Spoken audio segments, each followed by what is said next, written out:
شكرا يا ربي شكرا هديت قلبي شكرا نورت دربي شكرا شكرا يا رب شكرا يا ربي شكرا هديت قلبي شكرا. السلام علیکم ورحمۃ اللہ وبرکاتہ. ایک لمبی روایت تو بہت زیادہ شیئر کی جاتی ہے سوشل میڈیا پر، جس میں عورتوں کے متعلق مختلف قسم کے عذاب کی تفصیل ہے، اور اس روایت کا مفہوم اس طرح سے ہے کہ علی رضی اللہ تعالیٰ عنہ فرماتے ہیں کہ میں اور فاطمہ رضی اللہ تعالیٰ عنہ نبی کریم صلی اللہ علیہ وسلم کے پاس گئے تو آپ صلی اللہ علیہ وسلم کو بہت زیادہ آہ بکا کرتے دیکھا. میں نے کہا کہ میرے ماں باپ آپ پر قربان ہو، آپ کو کس بات نے رلایا ہے؟ آپ صلی اللہ علیہ وسلم نے فرمایا، اے علی، جب مجھے معراج کے لیے لے جایا گیا تو میں نے اپنی امت کی عورتوں کو شدید عذاب میں مبتلا دیکھا.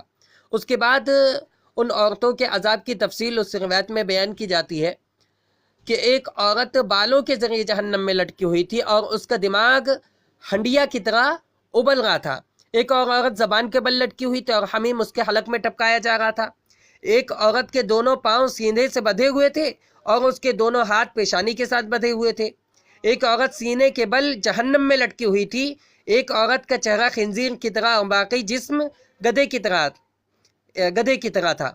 تو اسی طریقے سے طویل کیفیات کا تذکرہ اس روایت میں موجود تھا، اور آخر میں ان سب عورتوں کو ہونے والے عذاب کی تفصیل بیان کی جاتی ہے کہ جو عورت بالوں کے بل لٹکی تھی وہ مردوں سے بال نہیں چھپاتی تھی، جو زبان کے بل جہنم میں لٹکی ہوئی تھی وہ شوہر کو زبان سے تکلیف دیتی تھی، جس کا سر خنزیر اور جسم گدھے جیسا ہو گیا تھا وہ چغلخور اور جھوٹی تھی.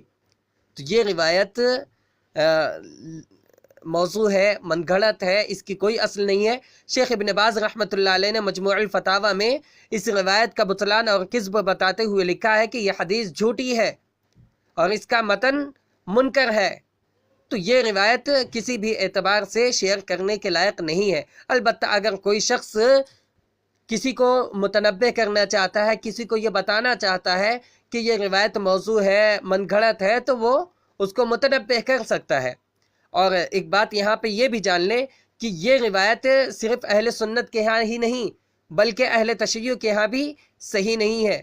اور شیعوں کا ایک امام ہے ابن بابویہ، اس نے اس روایت کو اپنی کتاب عیون اخبار النظام میں جلد نمبر 1 صفحہ نمبر 12 میں نقل کیا ہے اس کو.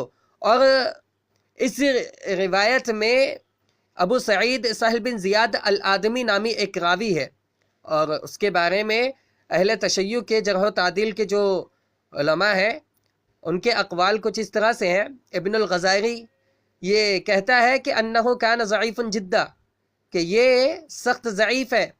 آپ دیکھ سکتے ہیں الرجال ابن الغزائری جلد نمبر 8 صفحہ نمبر 8، اور خلاصۃ الاقوال جلد نمبر 4 صفحہ نمبر 44.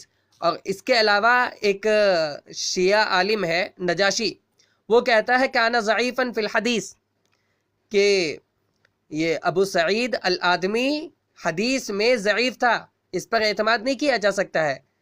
تفصیل کے لیے دیکھیے رجال النجاشی صفحہ نمبر 131. اور توسی نامی ایک شیعہ عالم لکھتا ہے وہو ضعیف جدا، کہ یہ سخت ضعیف ہے. تو یہ صرف اہل سنت کے ہاں ہی نہیں بلکہ اہل تشیع کے ہاں بھی صحیح روایت نہیں ہے، اور ہمیں بہت زیادہ سوچ اور سمجھ کر چلنے کی ضرورت ہے، کیونکہ بہت زیادہ شیعی روایت ہمارے درمیان عام ہے اور ہمیں اس کی حقیقت، اس کی حیثیت معلوم ہی نہیں. لہٰذا علماء کرام کی طرف رجوع کرنا ہر انسان کا فرض ہے کہ وہ علماء کرام کی طرف رجوع کرے اور ان سے ان روایات کی حقیقت معلوم کرے. اللہ رب العالمین ہمیں اپنے حفظ و امان میں رکھے، آمین. والسلام علیکم ورحمۃ اللہ وبرکاتہ.